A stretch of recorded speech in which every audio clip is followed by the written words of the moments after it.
Hi, I'm Tamara, and I am a beginner language learner. So today I'm going to talk about some tips that I use and I really enjoy that help me learn languages. Now, why should you trust me over all those I know 10 languages, all those polyglots, all those YouTube clickbait titles, all that kind of stuff? Why should you trust me? Well, this is because I am also a beginner. If you're a beginner as well, no one's going to understand this experience better than another beginner. So that gives me a good amount of credibility. Even though I might not be perfect at learning languages, these are just the things that work for me to help me learn mine.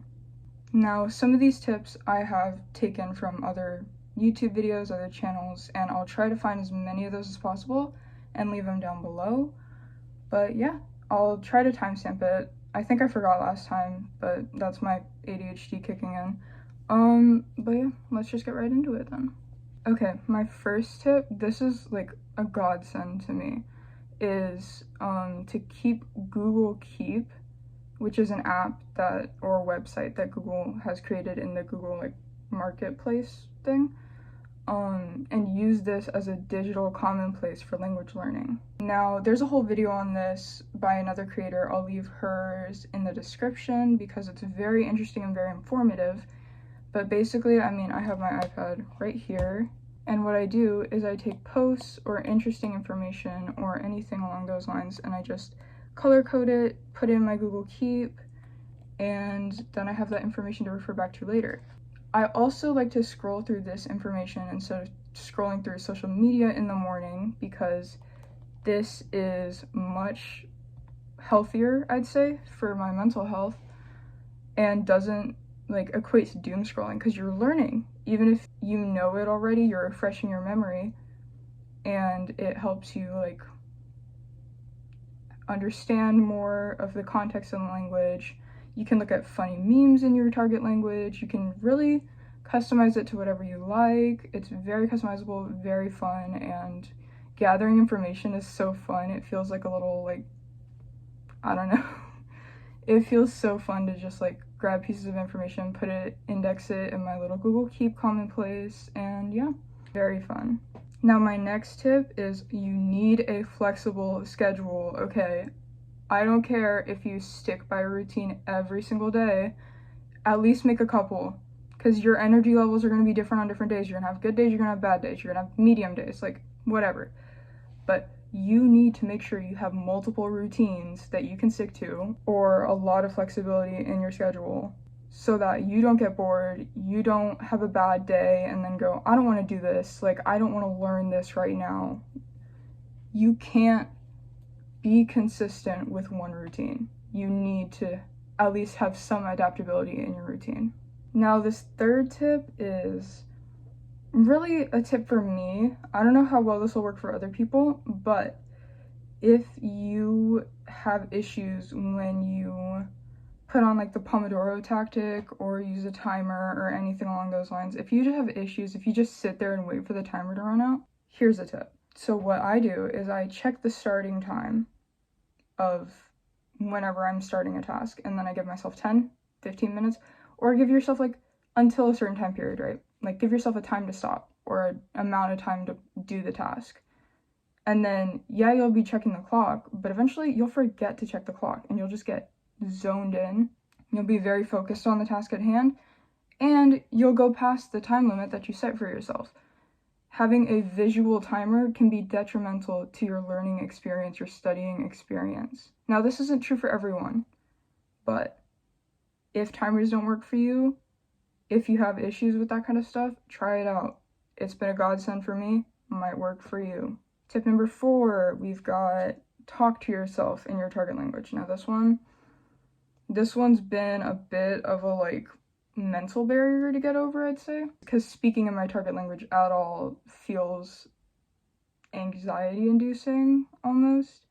It makes me very anxious to talk in my target language, but it's very important to get speaking skills in your target language. It doesn't matter if you don't plan on speaking, if you're just planning on reading, writing, only passive skills, passive writing, whatever, listening, doesn't matter. You need to be able to speak at least a little bit because it will help your other skills grow so much. So now just talk to yourself. Easy.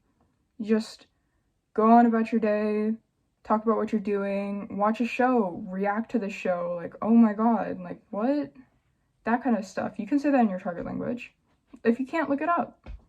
Start implementing reactionary words and like sentences about things you're doing into your routine in your target language.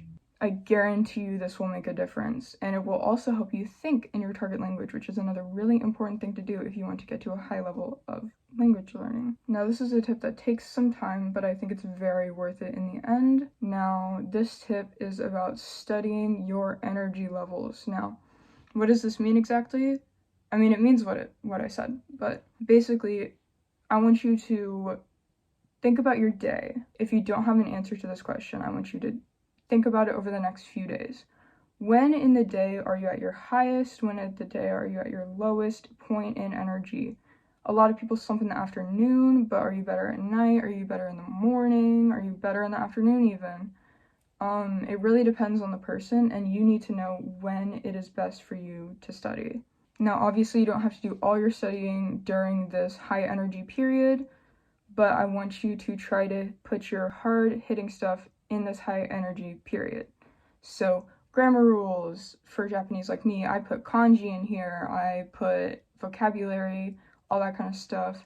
And then in dips or lower energy periods, medium energy periods, I do review, passive input, stuff like that. All my crazy hard, like, this is stuff I need to remember, this is important but difficult, I do that when I have high energy. I don't remember which tip number this is, but this tip is about using AI as an assistant. Now, I know not all of us are big fans of AI. I could even include myself in this realm until pretty recently, but AI is very useful when it comes to learning languages. Now, I have a whole video on how to start your language learning journey with AI, and I'll link that in the description as well. But basically, you can do anything with AI. If you have a question, a grammar question, you can have it give you examples, give you answers. Obviously, double check your work, but if you need something explained in a different way, it can do that. It can reword. It can plan your study routine, which is what my video is about. It can assist in any way you want it to. It has come in very handy for what I've been doing with language learning. I've asked it a ton of questions. I've asked it to ask me questions. It's gotten to know me a bit better. It really is like a useful tool to use at your disposal. You don't even need to pay. It's got free versions and it can do a ton of stuff to help you in your language learning journey. This next tip is another one I think I got online, but I think a few creators have done this, so I don't know if I can narrow it down to just one. That is to use a weekly planner to journal daily. Now, the Hobonichi Weeks, which is what I use, has a daily tracker on the left side where it has just a box for each day, and then it has graph paper on the right side for each week. Now, I use this weekly side with the daily trackers to journal every day, track my energy and journal. That's what I do.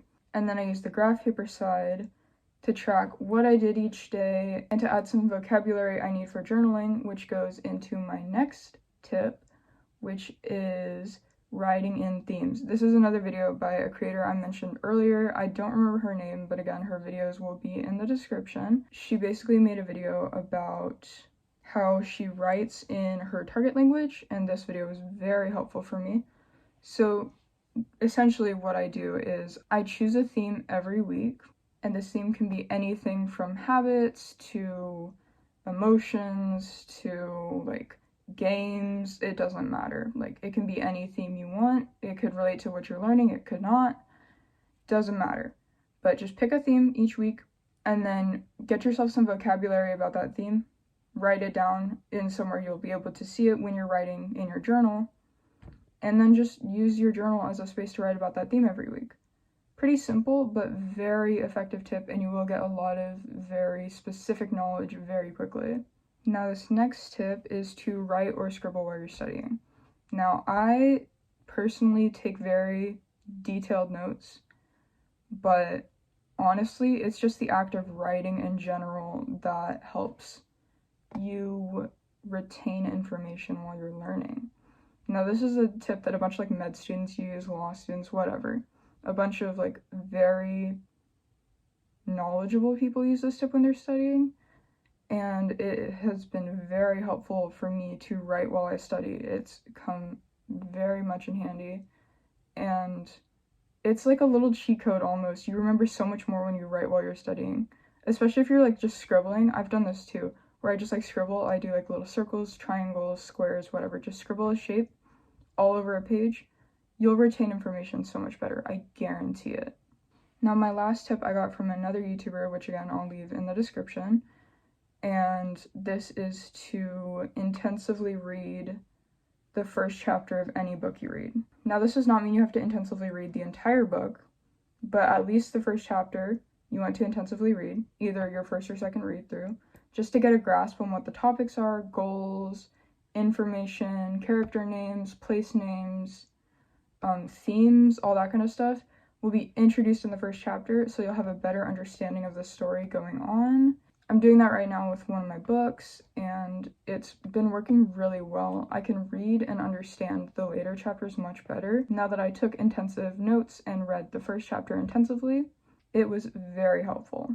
This might have been a bit of a short video. I'm not exactly sure how long it'll be, but I really hope these tips were helpful to you, and I hope you enjoyed them. Thank you so much for watching. Let me know what you think, and bye.